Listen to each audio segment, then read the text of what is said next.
UFC 306 just took place, and yeah, this is not Photoshop. This is not a joke. Merab Dvalishvili is the world champion. I'm devastated. We'll get there in the end. We're gonna talk about the entire card. It was honestly a fantastic card. I know a lot of people were hating on the Sphere. It was magical. I loved it. Obviously, could have been a better event with like names, but the fights we got were insane. Besides the last two, crazy. We're gonna jump right into it, starting with the early prelim opener of Raul Rosas Jr. versus Aori Shaleng. So Rosas, he looked good in the first round. He looked decent on the feet. They were both missing a lot. His grappling really secured him that first round. And in round two, he was way more sloppy. He was missing over and over again, not throwing enough and getting caught when he went in 4 combos. I thought Aori won the second round for sure. Rosas couldn't secure a takedown. He was desperately shooting and got caught by some big shots. He got a takedown real early and landed some huge knees on the ground in round 3. He's a wizard on the ground, has some great ground shot selection. The referee was on smoke, constantly calling for warnings, and it was quite annoying, honestly. It kind of killed the vibe of the first fight. But Rosas absolutely dominated the third round, leading to a decision victory for him, 29-28 on all 3 scorecards, which I felt was perfect. Shout out to the crowd for cheering Chiwiwis the entire fight. It was absolutely outrageous, and he also had the crowd say it with him during his interview, and it was the most ridiculous thing I've ever seen. He called for a 50k bonus, which made no sense to me because this was a very mid fight. We'll talk about some great fights coming up. He also called for a top 15 opponent, and I don't think he's ready for that. He's in a good division, and I don't think he's ready for a top 15 guy yet. Shirez made Van look absolutely silly in the first round, and he was dominant. He was destroying Van's leg. I guess you could say he was popping Van's tires. I'm sorry, I'm depressed. He was so slick on the feet. He made Van look insanely small and amateur, honestly, in the first round. He was cracking Van constantly, making him limp with calf kicks, and dropped him with a beautiful 1-2 in the first. Round 2 was one of the most insane things I've ever seen in my life. Van came out swinging, ripping the body so hard, making Shirez hunch over and tagging him with so many combos. Van was absolutely lighting him up, and we saw Shirez kind of grab the fence and throw a crazy spinning back fist in the midst of a battle, and it rocked Van bad to the point where Van took him down. Van let him back up and tagged him some more. It turned into a boxing match, and once they stood up, Shirez started catching him back. It was chaos. One of the best rounds I've seen, but it got overshadowed by a fight even later on this card, which is insane. It had everything you wanted in a round, though, even a guillotine attempt by Shirez. I scored it to Van live, so I had it 1-1 going to the third. It was just chaos, and in the third, we saw them land here and there. I had Van up in the early part of the round. He landed a nice little trip on Shirez. Van totally turned this fight around for himself, and he went for a really stupid heel hook attempt in the latter half of the third. It just showed some bad IQ. It made no sense to me. He landed a slam takedown with about a minute left, which really changed the tone of the fight, and it was a beautiful performance because he really looked so outmatched in the first, but he turned it around and outclassed him in the second and third, and he got the unanimous decision win. Caitlin Souza beat Yasmin Jarecki, and it was a shock for me for sure. I picked Jarecki, but as I always say, women's fights are so hard to predict. We saw 2 groin shots in this fight, which is so rare to even see one in an MMA fight, a women's MMA fight. Jarecki looked fast and good early on. She was landing lots of shots, but after they came back from a groin shot, Souza caught her with a big left hand and immediately latched up a rear naked choke. It was a thing of beauty, really. Sadly, it was my first wrong pick of this card, but I'm not too mad about it because it was a beautiful finish, and if I could get away with not picking women's fights, I would do it because it's just so 50-50. It was still a beautiful performance from Caitlin Souza. Ignacio Bahamondes got a first-round KO over Manuel Torres, and it was another shock for me. I really thought Torres was going to catch him early, but it was the opposite for this fight. Ignacio caught him twice with a beautiful step back right hand, dropped him bad, landed some big ground strikes. He was insanely patient. We saw Torres looking like he had the more powerful strikes, but it was Bahamondes who landed the more clean, beautiful time shots. It was a nasty finish. Torres shelled up and kind of just quit after he got dropped the second time, which is fair because he was lit up. But he stood up immediately after it was over, and it's fine. It's just tough. Unexpected for me for sure, but man, he looks so good in there. Bahamondes, he's a real problem. He's quick. He's got some great timing strikes. He just looked really good out there. Man, Norma Dumont looked insanely good out there. as well as her fighting.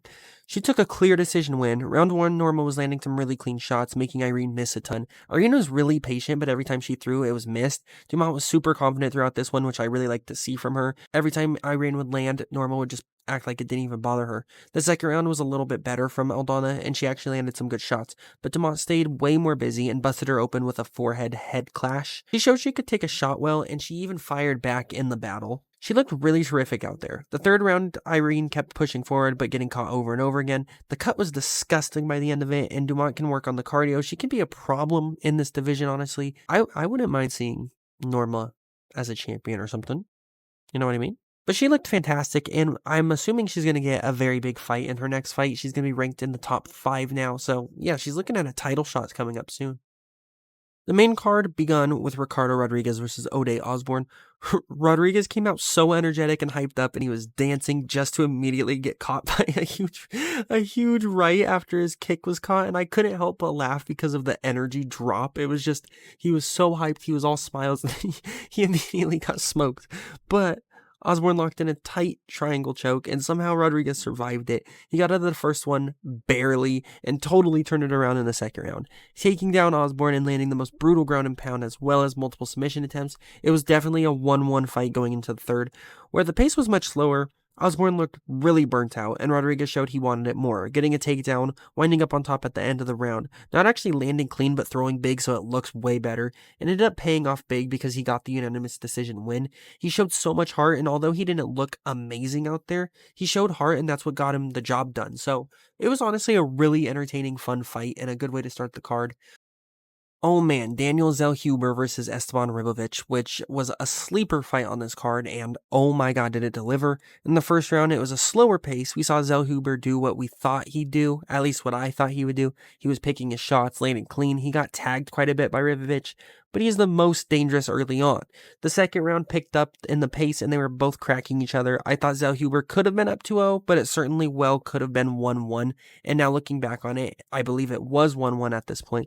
But in the third round, we saw like the best round ever. It was so good. Zellhuber landed a big elbow that dropped Ribovic, and then Ribovic rocked him and landed absolute bombs for like 2 minutes straight. It was a split decision, which is super valid. I picked Zellhuber to win this by decision, and he ended up not getting it. I wasn't mad. Ribovic got the first and third, and it was just such a good fight. One of the best I've seen. Non-stop action in that third round. I don't know how they were even standing. We thought Zellhuber was going to get it done because he dropped him, and then Ribovic absolutely crushed him for the remainder of the round. They stood in the middle and just swung for the last little bit of it. It was amazing. Definitely the fight of the night for me. And yeah, both of these guys, they looked really good, and I'm excited to see their next fights because, like I said, they just both looked good. It was such an even matchup. This was one of the best matches on this card in terms of like quality and their skill sets put together. Then we got to the fights we really care about here. Diego Lopez took a unanimous decision win over Brian Ortega. Thank the Lord. Lopez landed a big right hand super early on in the first round, and it dropped Ortega bad. And in my opinion, he wasted a lot of time trying to go for like a submission. I think he was trying to prove a point and get a submission over Ortega. He landed some big ground and pound and busted Ortega open over his eye. It was pretty bad. He looked great in the first, but I do think if he let him stand back up, he could have finished the fight. And then in the second round, we see what Ortega does. He gets rocked in the first, and then he's just able to take every punch. It's pretty crazy. But Ortega had a better second round, but Lopez had more of like a pick your shots type of round. Lopez landed some brutal leg kicks, even sitting down Ortega. Ortega looked crisp on the feet, but didn't land any big shots. He just kind of threw some jabs out there. And in the third round, we saw Lopez still going for it, even with being up on the scorecard, which I love to see. He dropped Ortega again, landed some big ground and pound, big combos. He was looking for the finish. He didn't get it, but it was a very clear dominant win for Diego Lopez. Ortega looked pretty good, but Lopez is on another level, and I'm praying he gets a title shot.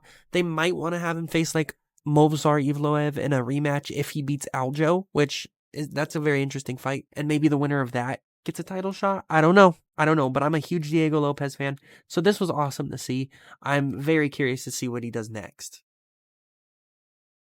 Now, I had some notes written down for all the previous fights, but for this one, I don't really have anything written down because it was just not fun.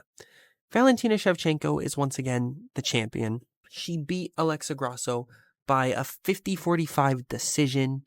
She killed her. It was boring, but she did what she had to do. You can't hate on it too much, but like, come on. It was one of the only bad fights on this card. Surprisingly enough, the last two fights, the championship fights, were the worst fights on this entire card, which is sometimes how it goes. Valentina, she looked amazing out there, don't get me wrong. I believe Grasso landed like 13 out of 100 attempted strikes. Just so bad. Grasso didn't look like she belonged in there at all.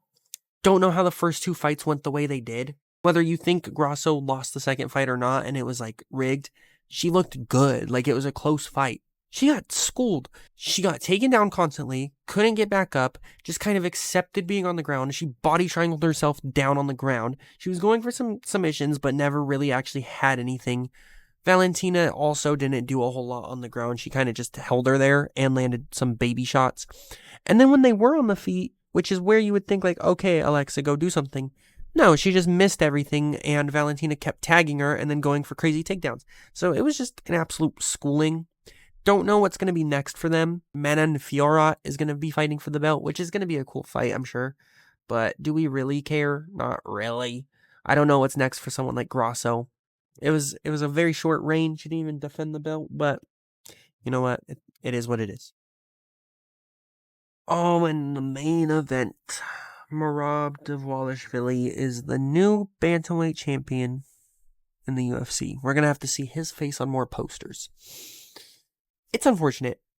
If you know me, I love Sean O'Malley. He's my favorite fighter. This is the first time I've experienced my favorite fighter, like, lose, which is crazy. It is a very defeating feeling when you get so invested into these fighters and you see them just lose, especially the way O'Malley did. It was just every round it was slipping away. And then he gave me hope in the third, and then it slipped away, and then the fifth. Oh, I have a lot to say, but I'm going to try to keep it short. Merab, I can't get behind the fight style. He's incredible. He really is. But God, he just charges you. He's scared to get into exchanges with you. He tries to take you down, pushes you against the fence, and then knees your leg as hard as he can. He did what he had to do. He's the champion. I'm not happy about it. O'Malley was way too patient. Way too patient. I know that's his thing, but against someone like Cheeto, I guess it's just the confidence that he had because he was landing so much. But we see O'Malley get in these grooves and he pieces up his opponents. He goes for multiple strikes. He's landing big combos. In this fight, he was so patient, only throwing 1 to 2 strike combos. He wasn't doing a lot. He wasn't throwing any kicks because he thought Merab was going to just catch him and take him down, which is fair. Went for way too many body shots, which I guess kind of paid off because in the 5th round, we saw O'Malley land a front kick to the body and Merab kind of hunched over. I couldn't tell if he was like trying to mess with O'Malley. It was weird. It was really weird. O'Malley landed some good shots to the body, but it did nothing. It was way too little, way too late. He just looked way too scared of the takedown, and anytime Merab got the takedown, O'Malley couldn't really get back up. He didn't even bust open the eye that Merab showed he injured. I don't know what the game plan was. O'Malley just couldn't do anything. And we haven't seen that before. We have not seen O'Malley get schooled before, and he did. It was even worse of a loss than the scorecards read. I thought personally it was probably 4-1 for Merab. I think you could give O'Malley that 3rd round. He was landing better shots, although not more. I think he landed the better shots. He defended all the takedowns. And I was really hopeful that was where it was going to turn around because he started timing things up more. But Merab is just on something. Whether it's EPO or just he's got the greatest cardio and game plans in the world. It sucks. I don't think many people in this world want Merab to be champion. And Dana White's probably heated. I guess the fight to make is Umar versus Merab, which is actually such an interesting fight. And at this point, please, Umar, just beat him.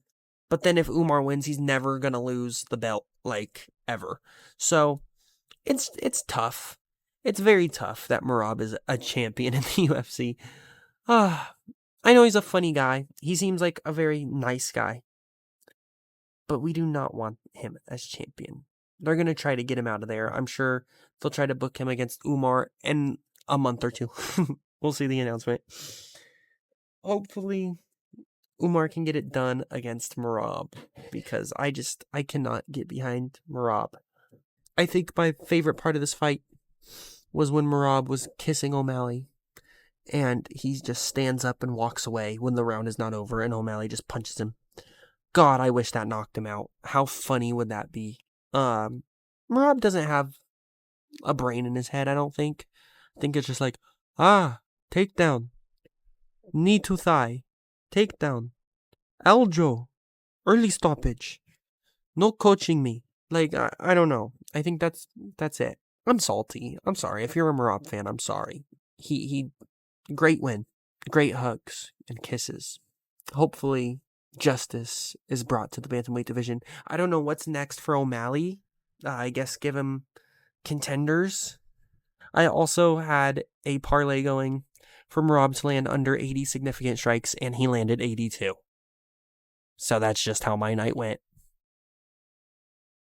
See you next week. Merab sold my parlay. Merab broke my heart today. Why did Merab have to beat O'Malley this way?